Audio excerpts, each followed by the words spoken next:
Hey everybody, this is Daniel with Bothersome Truth. I want to have a conversation today about something that's not being covered correctly in the news, in my opinion, and I don't think it's right.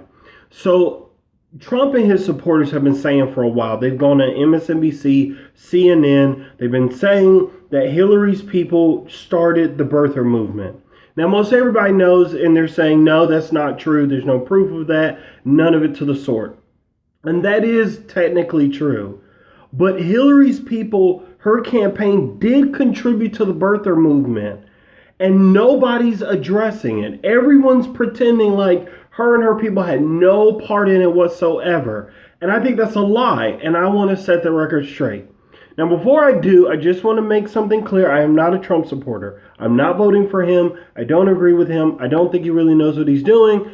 But I do think we have to be fair. I believe in fairness. Fairness to Hillary, fairness to Trump, fairness to Gary Johnson, fairness to Jill Stein. I believe we have to be fair even if we don't like someone. So I'm going to be fair to Hillary and fair to Trump. So this is what people are not telling you about the birther movement. Okay, so there was a memo written March 19, 2007. I'm going to put all this in the description, so don't worry. But this was a memo was written by Mark Penn about Obama's quote-unquote lack of American roots. Now, why does this even matter? Because Mark Penn was a pollster and a chief strategist for, that's right, the Hillary campaign in 2007 when she was running against Barack Obama. So he started a polling company. I'm going to read a little bit from my computer as well because I want to get this right. So I'm looking at Wikipedia. He founded a polling firm, Penn, Schoen, and Berlin Associates. He worked with clients such as Bill Gates, British Prime Minister Tony Blair, and of course, President Bill Clinton. So he had a connection with them. So he was a pollster, helped them look at the data, helped them look at the numbers to figure out what to do. Let me read to you his memo because The Atlantic published his story back in 2008 because it was called The Front Runner Fail. And they wanted to talk about why Hillary failed in her campaign run. Let me read to you what Mark Penn said. I'm going to read it. It's not going to be long, but you need to hear the truth because I don't think everyone's telling it. Then the heading on it is lack of American roots. And this is what Mark Penn says. All of these articles about his boyhood in Indonesia and his life in Hawaii are geared towards showing his background is diverse, multicultural, and putting that in a new light. Save it for 2015. That's what Mark Penn says. He goes on to say it also exposes a very strong weakness for him. His roots to basic American values and culture are at best limited. I cannot imagine America electing a president during a time of war who is not at his center fundamentally American in his thinking and his values.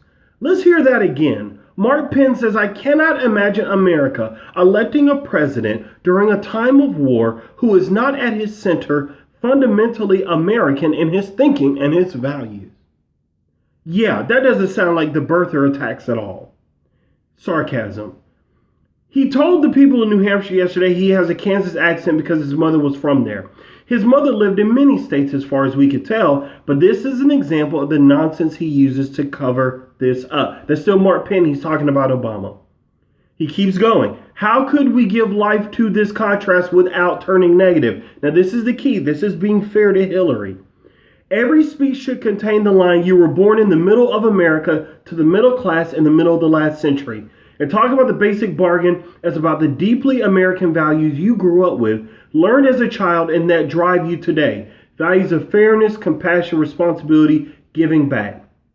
Let's explicitly own American in our programs, the speeches and the values. He doesn't. Mark Penn is saying that about Obama. Make this a new American century. The American Strategic Energy Fund. Let's use our logos to make some flags we can give out. Let's add flag symbols to the backgrounds. Almost done. We are never going to say anything about his background. We have to show the values of ours when it comes to making decisions, understanding the needs of most Americans, the invisible Americans. That last phrase, invisible Americans, is something Penn talked about in earlier memos and different things. So let's be fair now. Let's break this down. So he's not saying let's attack Obama's background, but he's laying the groundwork for a soft attack to where they want to say, well, we're more American than him. And he says, I cannot imagine America electing a president during a time of war who is not at his center fundamentally American in his thinking and his values. So they said, we're not going to go after his background. Hillary, even if you read the Atlantic piece, to be fair to her, they say that she doesn't go after that. But it's still too late. They wrote the memo. This is a chief strategist of Hillary. They're acting like this man was an intern. This man had clout in that campaign. He wrote this, people read it, and people decided to act on it and use it to fuel the birther campaign. Now, I've been fair to Hillary. I'm asking you now to be fair with me, because I want to hear what you have to say about this. This is a conversation. I'm doing my part in the video, and then I want to hear from you in the comments. But we got to be fair, y'all. You may say that, okay, Hillary didn't start it. You could say that it wasn't her idea, but this originated from inside her campaign. Are we so afraid of Trump that we're not going to be honest?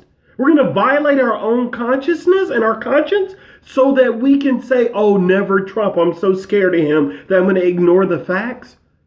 Her campaign wrote this, and there's accountability to be had. And if they just said, hey, this was a bad strategy, we shouldn't have done it, we're sorry, I'd be like, hey, cool, okay, let's move forward, because this is 2007. But to cover it up and the mainstream media pretend like this isn't on the internet for all of us to see is unconscionable. So now I want to hear from you. Tell me what you think. I'm going to leave all the stuff in the description so you can read it for yourself. I can't wait to hear from you. I just feel like this needed to get out there because despite how we feel about these candidates, we still got to be fair.